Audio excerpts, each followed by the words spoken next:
Operacioni Plazh i Lirë ka vijuar me intensitet përgjatë vijës bregdetare me qëllim lirimin e hapësirave publike të uzurpuara pa leje nga subjektet private.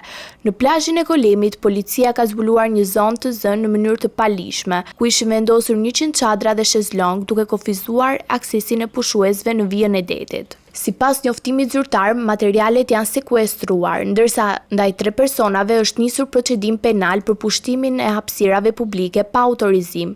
Strukturat e policisë deklaruan se operacioni do të vijojë në të gjithë vijën bregdetare për të garantuar një sezon turistik të drejtë, të lirë dhe të sigurt për qytetarët. Ndërkohë, kontrolle janë zhvilluar edhe në Durrës dhe Golem për verifikimin e nivelit të zhurmave që vijnë nga muzika dhe zona turistike.